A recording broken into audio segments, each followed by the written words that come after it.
L'intérêt de ces journées, c'est de pouvoir allier d'un côté un programme scientifique de très haute qualité et la convivialité de se retrouver entre internes d'hématologie et de pouvoir échanger, parler de nos pratiques et également de découvrir de nouvelles personnes.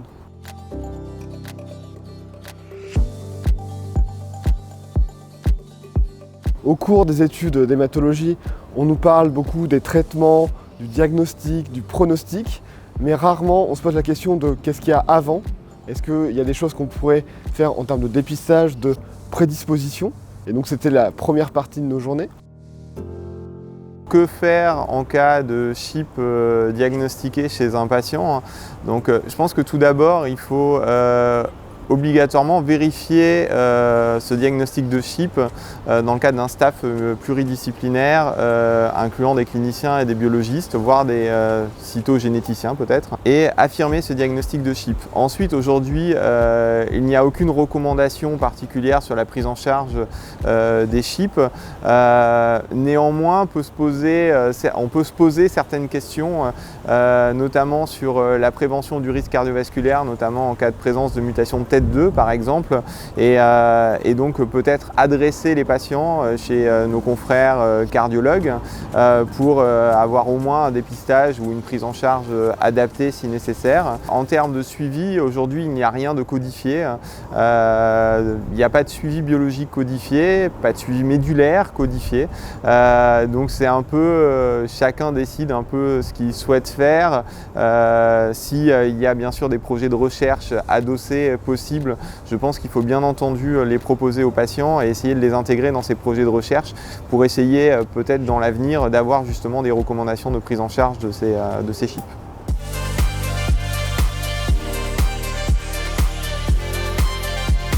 Donc aujourd'hui, dans le cadre de génétique, ce qui encadre légalement la génétique des prédispositions constitutionnelles, sur les mutations constitutionnelles, elle est déjà établie depuis plusieurs années, elle est très encadrée par la loi de bioéthique. Ce qui devrait arriver maintenant prochainement, je pense dans les mois voire les années qui viennent, c'est un encadrement de la génétique somatique des tumeurs qui est actuellement en présentation pour la future loi bioéthique, notamment à l'Assemblée nationale qui doit être présentée prochainement.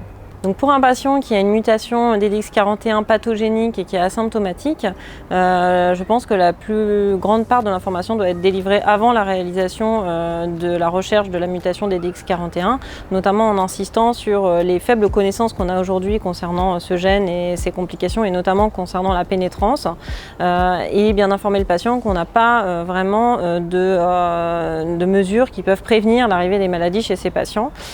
Aujourd'hui, on n'a pas de recommandation en France, mais nous on a pour habitude de faire une numération par an à partir de l'âge de 50 ans chez les patients qui sont porteurs d'un variant pathogénique de l'EDX41. Il existe des recommandations américaines pour les apparentés sains porteurs de gènes de ce type, d'EDX41 ou autres, qui sont un peu plus invasives et qui recommandent de faire un myélogramme de base pour avoir une baseline pour regarder l'évolution cytologique chez ces patients. Le patient, une fois qu'il a reçu son traitement, est-ce qu'on peut l'accompagner, l'aider à aller mieux?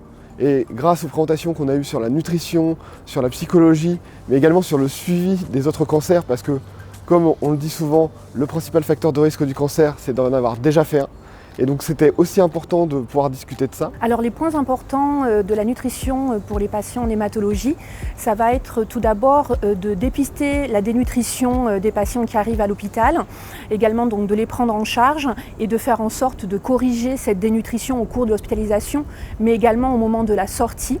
Ça va être aussi de prendre en charge les effets secondaires des traitements, des chimiothérapies qui peuvent empêcher le patient de manger correctement, et donc on va essayer de donner des conseils et d'améliorer cet état pour corriger et empêcher la dénutrition et améliorer la qualité de vie du patient à l'hôpital, mais également à la maison.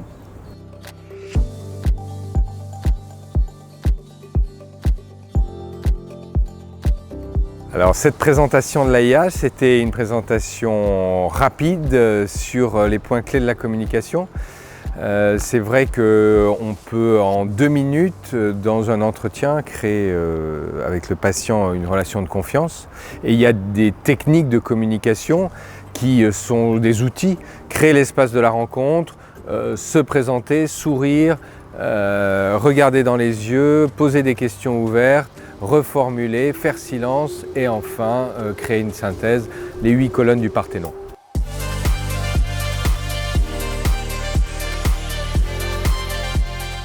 Et la dernière partie de nos journées était sur le suivi. Il y a également d'autres aspects comme la vaccination, le suivi des patients avec le développement de nouveaux outils qui ont été développés. Et après avoir discuté avec mes collègues, ils sont tous très contents d'être venus et d'avoir appris des choses un peu différentes des cours classiques. Les intervenants étaient d'une très grande qualité et ont su nous partager leurs passions et leurs différentes recherches au travers de belles présentations. On était très heureux de les organiser. On tient encore à remercier nos partenaires qui ont permis la réalisation de ces journées et également aux participants.